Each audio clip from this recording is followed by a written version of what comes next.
Hola familia Getsemaní, estamos hoy domingo, segundo domingo de agosto. Continuamos con nuestra nueva serie Criar hijos en un mundo agitado. Espero que el golpe de la semana pasada, de la primera enseñanza, les haya sido beneficioso. A veces necesitamos despertar sobre lo de la crianza de los hijos, ser muy realistas. Y obviamente, siendo realistas, encontré una frase. Los que estamos estudiando el proyecto El arte de ser padres, encontramos una frase en el manual que queremos compartir con ustedes porque es muy realista. Dice que en cuanto a lo que tiene que ver con la crianza de los hijos, los días son largos, pero los años son muy cortos. Eso quiere decir que a veces pensamos que tenemos mucho tiempo con nuestros hijos, pero el tiempo se va muy rápido. En 5 años ellos ya están en el colegio, en 10 años ya están casi listos para la adolescencia, a los 20 años de pronto ya casi todos se han ido de la casa. Y creemos que tenemos mucho tiempo, pero en realidad no tenemos mucho tiempo. Los días parecen largos, pero los años son muy cortos. ¿Y estamos preparados para eso? ¿Qué tan bien preparados creemos estar para criar a nuestros hijos? Y una de las cosas que vamos a compartir hoy es precisamente sobre qué cosas necesitamos para estar preparados para la crianza de los hijos. Y estudiando, leyendo y escuchando a personas que se han dedicado a mirar qué es lo que han hecho bien los padres que lo han hecho bien.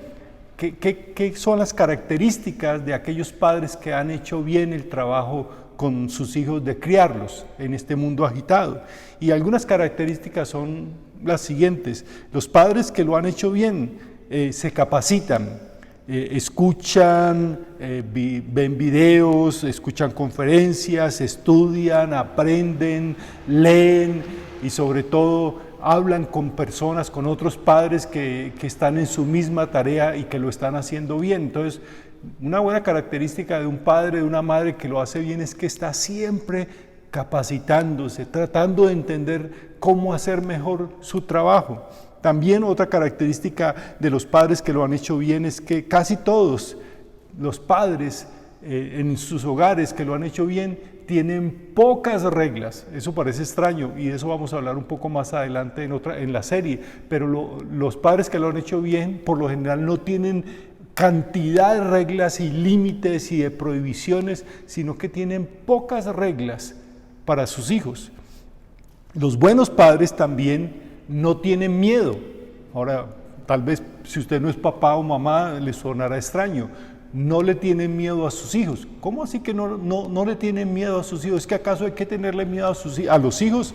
Pues los hijos perciben el temor de sus padres y tienden a controlar la relación en el hogar, la familia. Los hijos se pueden volver muy manipuladores y de hecho son muy manipuladores, y por eso a veces en los hogares los hijos son los que controlan a sus padres porque han descubierto el temor que les produce a sus padres el rechazo de sus hijos. Son padres que no le tienen miedo a disciplinar a sus hijos, pero sí le tienen miedo al rechazo de los hijos y por eso no disciplinan a sus hijos. Otra característica de los buenos padres que lo hacen bien es que descubren y facilitan los intereses de sus hijos, las fortalezas de sus hijos. Descubren para qué son buenos, cuál es el propósito y qué les interesa más a sus hijos y les apoyan en lugar de forzar a sus hijos, no fuerzan a sus hijos a hacer lo que más les gusta o más les interesa a los padres. Muchos padres siempre están interesados en que sus hijos hagan lo que ellos dicen y sean lo que ellos quieren que sean. Y eso nos lleva a la otra característica de los padres que lo han hecho bien, es que priorizan la relación sobre la experiencia, es decir, valoran más la relación con sus hijos que meter a sus hijos en muchas tareas, en muchas actividades. No es tanto el hacer, sino el compartir lo que valoran los padres que lo hacen bien. No apabullan a sus hijos con muchas actividades, que música, que actividades físicas, deportivas, que esto, bueno, porque lo más importante no es hacer muchas cosas con sus hijos, sino compartir con sus hijos. Y aquí llegamos al punto más importante de lo que se descubre en aquellos padres que lo han hecho muy bien, es que todos estos buenos padres tienen matrimonios saludables, no perfectos, pero sí saludables. El tener una familia saludable, un matrimonio saludable, es la mejor herramienta que nos va a ayudar a nosotros en la crianza saludable también de nuestros hijos. Bueno, y yo sé que aquí es donde ustedes, muchos se desconectan y dejan de escribir, porque si la herramienta más importante es tener un hogar saludable, un matrimonio saludable, ustedes dicen, pero eso ya no es posible para mí, o eso está muy lejos de la realidad que yo estoy viviendo. Y es donde aparece esa tentación que es muy común hoy en día en todos estos programas de crianza de los hijos que están ayudando o queriendo ayudar siempre a los padres a criar hijos, y es separar la vida matrimonial de la crianza de los hijos. Y todos dicen, no importa cómo esté funcionando la relación matrimonial, lo importante es que usted sea un buen padre, una buena madre. Pero no es posible separar esas dos verdades, esas dos realidades, una buena relación matrimonial, una buena relación familiar con la crianza de los hijos. Y esto nos lleva a reconocer que hay una incómoda tensión, y aquí viene la palabra clave, una de las palabras claves de hoy, tensión, una tensión entre esto, lo ideal y lo real, lo que es ideal y lo que es real.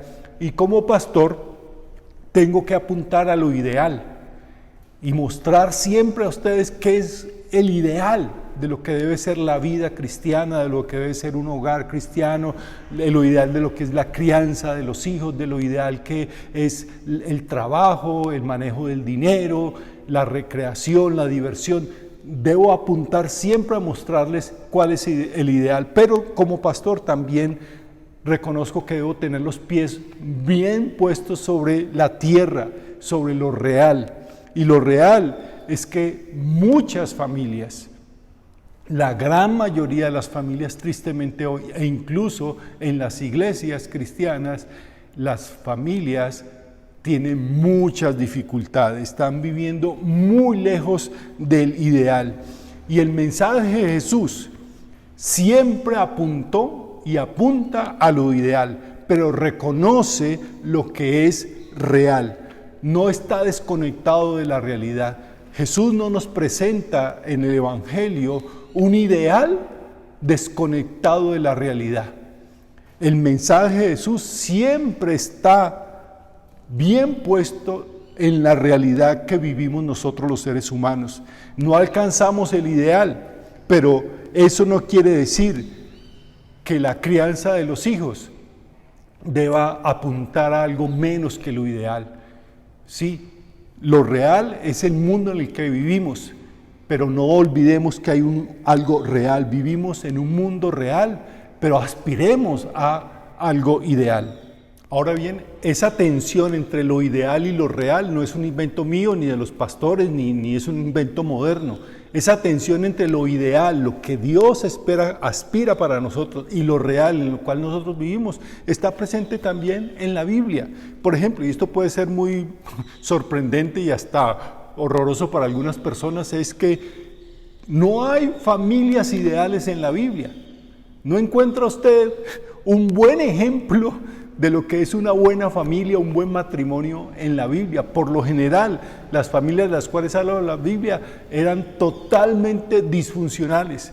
Es más, podríamos decir que algunas de las familias nuestras que consideramos que son horribles y muy disfuncionales son verdaderas modelos de familia comparadas con muchas de las familias de las cuales habla la Biblia. Por ejemplo, el primer matrimonio, Adán y Eva. todo empezó mal con ellos.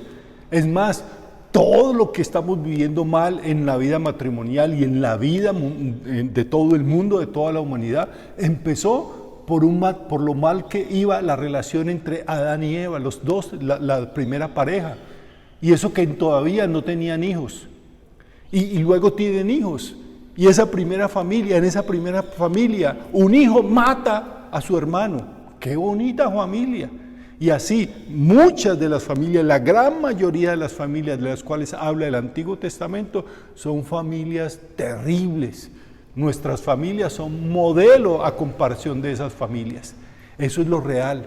Pero cuando usted va al Nuevo Testamento, usted descubre, al mismo tiempo que nos habla la Biblia de eso real, nos habla el Nuevo Testamento de lo ideal.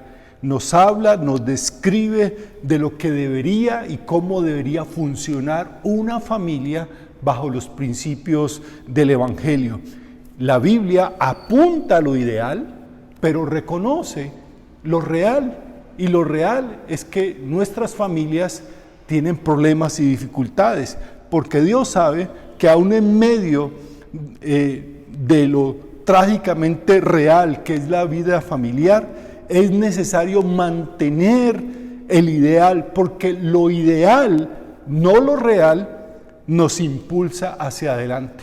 Y por eso, como padres, como abuelos, como maestros, como pastores, somos responsables de inspirar, de entusiasmar, de motivar a nuestros hijos, a las nuevas generaciones, a apuntar a lo ideal. No a quedarse simplemente en lo real. Lo real es lo trágico, lo difícil de las relaciones familiares, pero tenemos que inspirar a las nuevas generaciones a apuntar a lo ideal. Y el maestro en manejar la tensión entre lo real y lo ideal fue Jesucristo. No desconoce la tensión, sino que la maneja. Él sabe lo que es el ideal, pero sabe también el mundo real en el cual vino a predicar el Evangelio, a vivir en medio de nosotros. Por eso el Evangelio no comienza con estas palabras: érase una vez un mundo perfecto, ordenado, donde todos siempre hacían lo correcto. ¿Saben? Así no empieza el Evangelio, así no empieza el mensaje de Jesús. El mensaje de Jesús empieza, el Evangelio empieza con palabras más bien como estas que encontramos en 1 Corintios 15:3. Porque ante todo les transmití a ustedes lo que yo mismo recibí, que Cristo murió por nuestros pecados según las Escrituras. El Evangelio asume que hemos pecado, que lo hemos hecho mal, que lo estamos haciendo mal y que lo vamos a hacer mal. Y asimismo, al mismo tiempo, apunta a lo ideal. ¿Y cuál es lo ideal? Recuerda esas palabras de Juan 3:16, porque de tal manera amó Dios al mundo. ¿Pero cuál mundo fue el que Dios amó?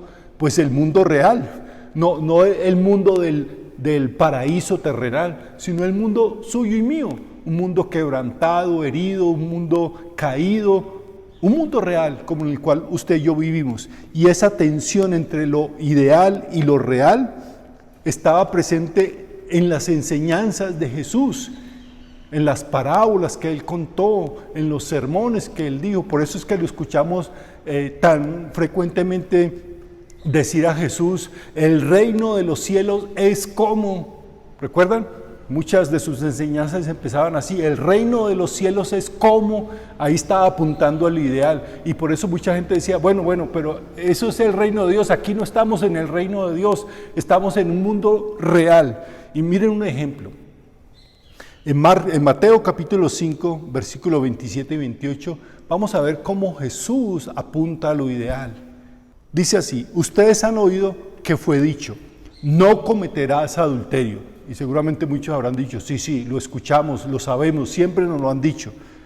Pero Jesús sigue diciendo: pero yo les digo que cualquiera que mira con deseo a una mujer ya adulteró con ella en su corazón. Entonces mucha gente escuchó y dijo: bueno, pero esa parte sí no la habían explicado, eso no es realista. ¿Cómo así que con solo mirarla, no era mirar, con solo desearla, ya me convierto en un adúltero. Jesús entiende que para ellos es algo sorprendente, pero no por eso Él baja el nivel de lo que es lo ideal. Él sigue apuntando al ideal. Cada vez que Jesús se encontró con personas que fracasaban en lo ideal, en dar en lo ideal, Jesús no los condenó como hacían la mayoría de los líderes religiosos de su época. Jesús lo que hizo fue condenar, mírelo bien, Jesús condenó a los condenadores. No lo hizo como los fariseos religiosos. Jesús condenó a los condenadores y luego murió por los condenados. Luego murió por nosotros los condenados por culpa del pecado. Jesús redefinió el adulterio y lo convirtió en un problema de todos los otros, los hombres. Nos hizo adúlteros a todos, pero al mismo tiempo pagó por nuestro adulterio, por nuestro pecado. Los líderes religiosos en otra ocasión quisieron ponerle una trampa a Jesús con el tema del divorcio. ¿Recuerdan? Hay que divorciarse, ¿cuándo hay que divorciarse? ¿Es permitido divorciarse? Y Jesús tajantemente apuntó al ideal. El ideal de Dios es que la pareja permanezca unida, que no haya divorcio. Y no dejó lugar a esos hombres de esa época, que era tan fácil divorciarse. Los hombres eran los que se divorciaban, las mujeres no. Los hombres podían divorciarse cuando quisieran y dejar abandonada a su familia. Y Jesús dijo, no, no es posible, no, el divorcio no. Y fue tan tajante, tan claro en mantener el ideal, que incluso los apóstoles, después de que se fueron todos, le hacen esta observación a Jesús en Mateo capítulo 19, versículo 10. Si tal es la situación entre esposo y esposa, es mejor no casarse. Ellos estaban renunciando al ideal porque pensaban que era demasiado difícil. Pero Jesús, de nuevo, Jesús le dijo no al divorcio, no es lo ideal. Porque el divorcio siempre va a traer dolor, heridas, sufrimiento, ruptura. Y la gente diría, pero es que es tan difícil el matrimonio, hay relaciones complicadas, la gente cambia, las circunstancias son traumáticas. Y otro podría preguntarle a Jesús, entonces, ¿qué vas a hacer con los divorciados? Y Jesús simplemente respondería, voy a dar mi vida por ellos. Jesús mantiene en alto el ideal, y esa es la belleza del Evangelio, mantiene la tensión entre lo ideal y lo real. Jesús nunca simplificó la verdad para que nosotros nos sintiéramos cómodos, pero nunca disminuyó su gracia. Apuntó al divorcio como algo que no debería ocurrir, pero no condenó, sino que ofreció su gracia. Y el Evangelio de Juan, recuerdan, Juan fue uno de los apóstoles, fue el último apóstol en morir, murió siendo anciano, fue el único que murió de muerte natural. Y el Evangelio de Juan fue escrito cuando Juan ya era un anciano y trataba de recordar cómo había sido su experiencia con Jesús y de transmitir a la gente que leía su Evangelio quién era realmente Jesús. Y él descubrió y escribió algo maravilloso en el Evangelio de Juan, capítulo 1, versículo 14, escuchen. Y el Verbo se hizo hombre y habitó entre nosotros, y hemos contemplado su gloria, la gloria que corresponde al Hijo unigénito del Padre, lleno de gracia y de verdad. Jesús caminó en nuestra realidad, eso es lo que quiere decir Juan cuando dice, y el Verbo se hizo hombre y habitó entre nosotros. Jesús bajó a nuestra realidad, a este mundo quebrantado, en este mundo de odio, en este mundo de imperfección, de dolor. Él se hizo parte de nuestra realidad. Y al mismo tiempo Jesús lo presenta Juan como el que estaba lleno de gracia y de verdad. Allí está presente la tensión entre la gracia y la verdad. Una tensión que siempre manejó Jesús y siempre tendremos que manejar nosotros. Jesús era la dosis perfecta de gracia y verdad. Jesús fue toda la gracia y toda la verdad todo el tiempo al mismo tiempo. Él no rebajó el ideal para hacernos sentir bien a nosotros, pero tampoco limitó su gracia para tratar con nosotros. Ahora, la verdad sin la gracia se vuelve legalismo y orgullo e hipocresía.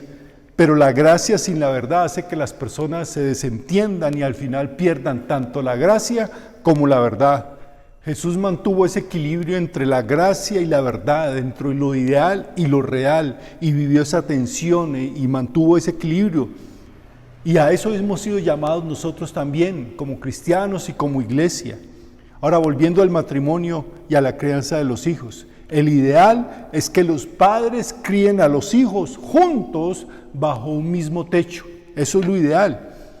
Las comunidades no crían hijos, los padres crían hijos. Las comunidades podemos ayudar, apoyar, y de hecho la iglesia es una de esas comunidades.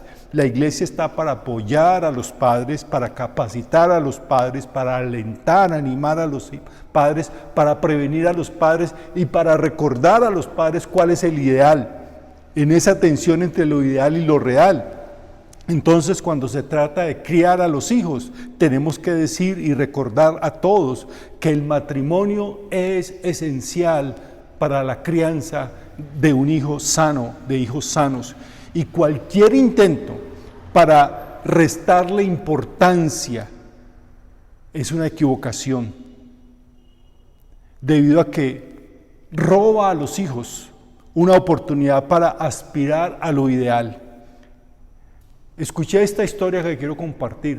El pastor Stanley compartió esta historia de su vida personal, de un hombre, un amigo de él, un joven que a los 13 años no soportaba vivir más en su casa. Su casa era un infierno y habían peleas y conflictos. Ese era un hogar totalmente disfuncional hasta que él decidió: yo no aguanto más, me voy a ir de la casa. Un tío se dio cuenta y le dijo: no tienes que irte de tu casa, vamos a lo que sería aquí en Colombia el bienestar familiar. Ellos pueden ofrecerle a usted un hogar donde estar de paso, alimento, y ayudarle a tener un bienestar fuera de su hogar. Así fue, su tío lo acompañó a ese lugar de apoyo para muchachos, y allí estuvo y pudo con el tiempo ser ubicado en un hogar sustituto, una familia que lo acogió. Y una de las cosas más sorprendentes para ese muchacho, dice que por primera vez en su vida a los 13 años, pudo ver que era realmente un hogar, una familia, porque pudo ver a una familia que a la hora de la comida se sentaban tranquilos, sin gritarse, sin pelear. Pudo ver a un esposo traer un salario a su casa para proveer para las necesidades de su familia. Pudo ver armonía en una familia, pudo por fin ver el ideal de lo que es una familia, y cuando lo vio dijo: nunca lo había visto y ahora que lo veo, yo quiero eso para mí. A los 13 años dijo: esto es lo que yo quiero para mi vida, porque una vez que lo vio, lo deseó y nunca quiso aspirar a menos que eso. Mire, hay demasiados hijos, demasiados niños y niñas creciendo en nuestras ciudades, sin saber qué es realmente el ideal de una familia, que sus padres no se han preocupado, no se han interesado, han sido tan egoístas que no se han interesado en ofrecerles a sus hijos la visión de lo que es una familia ideal. Y esos niños se levantan sin aspirar a eso, sin aspirar a algo mucho mejor, sin el sueño, sin lo ideal, sin la visión y sin la motivación de tener eso que Dios nos ofrece a nosotros en una familia. Y aquí está el punto más importante de esta enseñanza: hacer o apoyar cualquier cosa que elimine el ideal de la ecuación, que minimice la importancia de los padres que crían a sus hijos juntos, simplemente porque ya consideramos que ese es demasiado idealista, que es demasiado anticuado, tradicional, que es demasiado evangélico, que eso ya pasó de moda. Para estos tiempos es robarle el futuro a nuestras generaciones futuras es robarles algo precioso. Es un error que vamos a pagar en las futuras generaciones, y no se equivoque. ¿Sabe quiénes son los que siempre pagan? Siempre van a pagar el más alto y doloroso precio. Mujeres e hijos. Mujeres e hijos. Cuando les robamos la oportunidad de ver lo ideal. Ahora, para mí, como pastor, sería mucho más fácil pasar directamente a hablar de consejos familiares, de cómo criar a los hijos. Y sería menos incómodo y sería más políticamente correcto. Pero eso me haría irresponsable a mí, porque la crianza de los hijos es ante todo la preparación de nuestros hijos para el futuro, para que tengan un mejor futuro. Y eso es imposible sin mostrarles que hay un ideal al cual ni renunciamos nosotros, ni ellos deben renunciar. Eso independientemente de a dónde nuestras vidas nos hayan llevado. Tal vez usted, yo no tengamos el matrimonio ideal, la relación familiar ideal, pero por favor recuerde que la realidad nuestra no tiene que ser la realidad de nuestros hijos. No podemos robarles a ellos el ideal de Dios para las relaciones familiares. Mientras caminamos en este mundo real, recordemos que Dios nos da algo que es ideal y que podemos infundir, y es nuestro deber como padres en la crianza de nuestros hijos, infundir una visión de eso ideal que Dios ha planeado y que Dios ha provisto para criar hijos en este mundo agitado, y así poder hacer de nuestros hijos hombres y mujeres mejores en un mundo mucho mejor. Vamos a resistirnos a las voces de la cultura que tienden a decirnos que eso ya pasó de moda, que eso es anticuado, porque el ideal de Dios sigue siendo el ideal para nosotros, lo mejor para nosotros. Siempre habrá esa tensión entre lo ideal y lo real, pero Jesús la manejó, esa tensión. La iglesia siempre debe manejar esa tensión entre lo ideal y lo real, y nosotros en nuestra crianza con nuestros hijos, como padres, debemos manejar esa tensión entre lo ideal y lo real, porque ese equilibrio entre lo ideal y lo real se ve en lo cotidiano, en Jesús, quien caminó siempre lleno de gracia y de verdad. Vamos a orar. Padre, muchas gracias, porque tú no nos dejas solos, abandonados y resignados a una realidad triste, una realidad dolorosa, y en esa realidad criar a nuestros hijos. Tú no renuncias a lo ideal y nos pides que como padres apuntemos a lo ideal y les mostremos y desafiemos a nuestros hijos a lo ideal. Y lo ideal es que padres juntos, bajo un mismo techo, críen a sus hijos y les ayuden a conocer tu amor, tu gracia. Y aunque sea difícil esa tensión entre lo ideal y lo real, sabemos, Señor, que esa tensión ayuda. Esa tensión no estorba, esa tensión ayuda a que siempre, Señor, dependamos de ti y confiemos en ti. Oro, Señor, por los padres y madres que piensan, Señor, que ya no tienen oportunidad para desafiar a sus hijos mostrándoles lo ideal. Muéstrales, Señor, que sí podemos hacerlo todos nosotros, porque lo ideal viene de ti. Y aunque nosotros no vivamos ese ideal y nosotros estemos viviendo una realidad triste, nuestros hijos sí pueden aspirar a lo ideal. Gracias por darnos la responsabilidad de inspirar, motivar y guiar a nuestros hijos hacia lo ideal.